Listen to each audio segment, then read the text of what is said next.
राधे राधे। आज हम ये जीन्स का कपड़ा है हमारा, इसकी मैं प्लाजो पैंट पॉकेट वाली कटिंग करूँगी और स्टिचिंग भी करूँगी।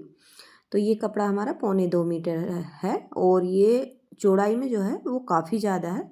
तो मैंने इस तरीके से उल्टा करके इसे 4 फोल्ड में बिछा लिया है।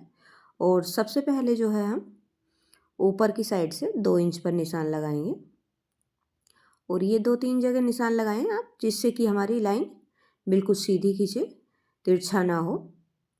तो इस तरीके से ये मैंने निशान स्केल की सहायता से इसे सीधा कर लिया है। ये हमारी लास्टिक का निशान है कि लास्टिक के लिए जो फोल्ड होगा उतना है।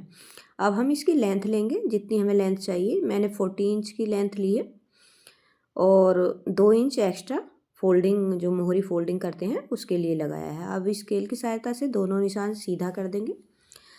इस कपड़े में जो है काफ़ी मतलब चौड़ाई ज़्यादा है, तो इसलिए इसमें पॉकेट भी आराम से बन जाएगी। लेकिन अगर 2 मीटर तो होना ही चाहिए कपड़ा हमारा।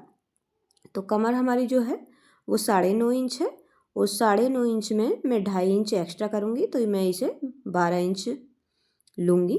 तो ये मैंने 12 इंच पर निशान लगाया है। और ये मैंने आसन का जो निशान लगाया है ये 13.5 इंच पर लगाया है, क्योंकि थोड़ा कंफर्टेबल हो, बिछा हुआ ना हो, तो इस वजह से मैंने ये थोड़ा ढीला ही रखा है। और यहाँ भी मैंने 12 इंच पर निशान लगाकर देखिए इस तरीके से बिल्कुल सीधा कर दिया है नीचे की साइड भी। और इसे क्रोच एरिया को थोड़े बढ़ा देंगे। और जो यहाँ भी हमारा देखिए इतना ही रहेगा जितना मैंने ये यहाँ आसन का निशान लगाया है, और इसे बिल्कुल सीधा कर दिया है इस लाइन को। अब हम क्रोच एरिया की जो आगे के लिए बढ़ाया है, ये मैंने 2 इंच बढ़ाया है और इसे स्केल की इसे मैंने राउंड शेप दे दी है। अब मैं मोहरी लूँगी, जितनी आप मोहर रखनी है उतनी रखिए। ये मैंने 10 इंच पर रखी है, मतलब मार्जिन सहित 10 इंच पर रखी है। और स्केल पट्टी से इस तरीके से इसे मैंने निशान लगा दिया है। तो ये हमारी पैंट की निशान लग गए हैं। अब हम इसकी कटिंग कर देंगे। जो हमने निशान लगाए हैं उन्हीं पर कटिंग कर देंगे, क्योंकि ये मार्जिन सहित तो निशान लगे हुए हैं हमारे। इसमें एक्स्ट्रा मार्जिन कुछ नहीं लेना है हमें।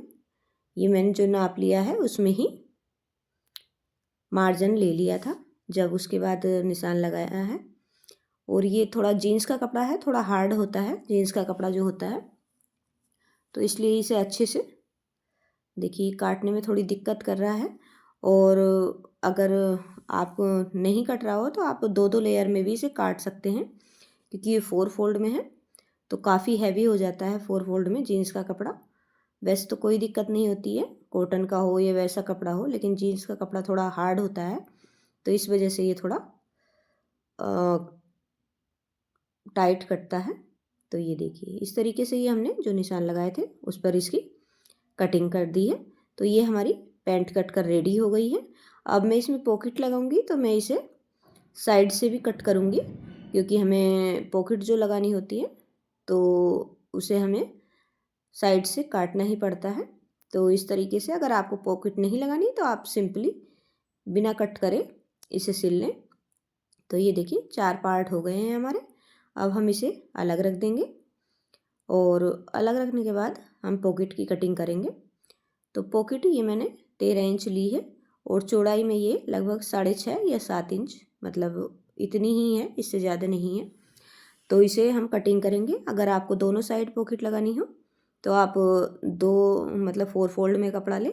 ये मैं एक ही पॉकेट लगाऊंगी, तो ये मैंने इस तरीके से बस कोना निकालना है और कोई इसमें कटिंग नहीं करनी है। सिंपली मैंने बस इस तरीके से थोड़ा सा मतलब इकसार किया है और कुछ नहीं करना है। ये कोना निकाल दें राउंड शेप में बस, और सिंपल ऐसे ही रहने दें। तो ये बस शेप मैंने ठीक करी है इसकी, क्योंकि कटिंग में थोड़ी ऊंचा नीचा हो रहा था। तो ये देखिए ये हमारी पॉकेट कट कर रेडी हो गई है। तो आप इस तरीके से पॉकेट की कटिंग कर लें। तो ये हमारी पॉकेट वाली पैंट कट कर रेडी हो गई है। अब हम इसकी स्टिचिंग करेंगे। स्टिचिंग जो करेंगे, मैंने राइट साइड का वो लिया है फ्रंट भाग, तो ये मैंने 2.5 इंच पर निशान लगा लिया है और पॉकेट रखी है। उसके बाद मैं पॉकेट पर भी सीधा निशान लगाऊंगी, क्योंकि फिर 2 जगह निशान लगाना पड़ता है, पॉकेट पर अलग और उस पैंट के पार्ट पर अलग। तो इस तरीके से हमें पैंट रखनी है और लगभग आधे से पौने इंच तक हमें नीचे निशान लगाना है। और ये हाथ डालने के लिए 6 इंच पर मैंने निशान लगाया है इस निशान से। और आधा आधा इंच हम अंदर की साइड को दोनों साइड से निशान लगाएंगे और इसे सीधा कर लेंगे। तो ये देखिए इस तरीके से ये सीधा कर लिया है और इसे हम इस तरीके से ही सिल लेंगे।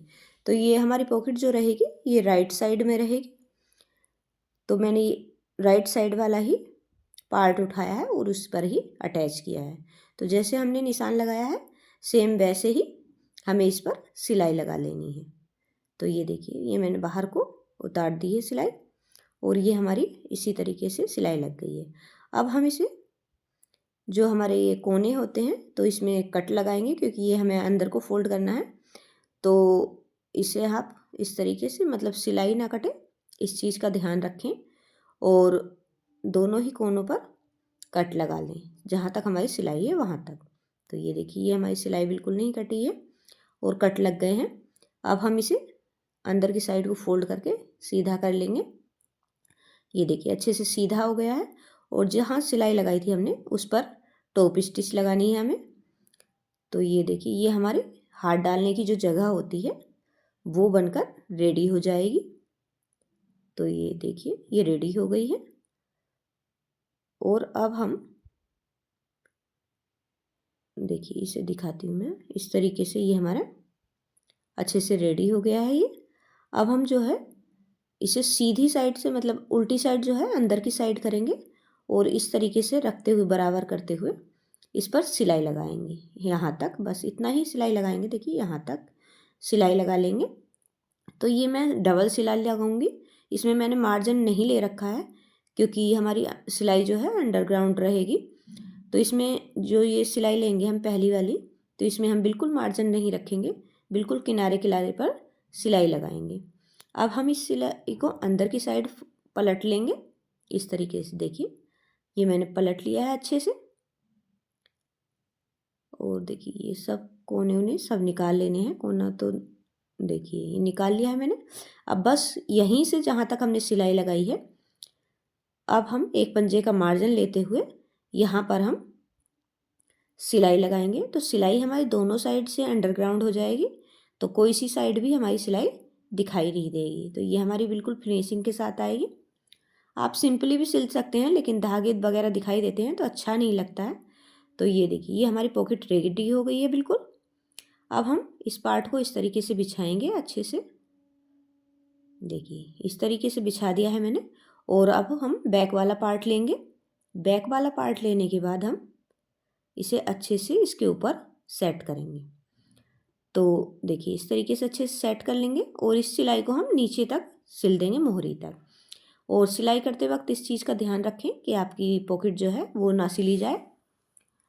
तो चलिए हम इसे सिलते हैं। तो ये देखिए इस तरीके से हमने एक पंजे का मार्जिन लेते हुए इसे अच्छे से देखिए ध्यान से मतलब जो हमारा पॉकेट है वो ना सिले इस चीज़ का ध्यान रखें और सारे पार्ट सिले जाएं इस चीज़ का भी ध्यान रखें कि कोई सा पार्ट रह ना जाए क्योंकि जहाँ तक पॉकेट होती है हमारे 4 पार्ट होते हैं। तो ये देखिए यहाँ तक सिला गया है और नीचे तक हम मोहरी तक इसे सिंपल इसी तरीके से सिल लेंगे। तो ये हमारे सिलाई रेडी हो गई है इस पर। अब हम जो है देखिए ये पॉकेट हमारी अच्छे से लग गई है और सिली भी नहीं गई है।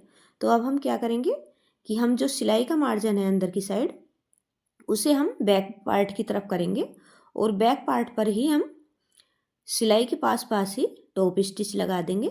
तो ये बिल्कुल अच्छे से इसकी फिनिशिंग आ जाएगी क्योंकि कपड़ा ये अंदर चुभेगा भी नहीं। हार्ड कपड़ा होता है कि सिलाई अगर ना रहे वो तो चुभने का भी डर रहता है और ये मतलब फिनिशिंग भी आ जाती है टॉप स्टिच लगाने से। तो इस तरीके से ये मैंने टॉप स्टिच इस पे लगा दी है। उसके बाद अब हम ये देखिए ये हमारा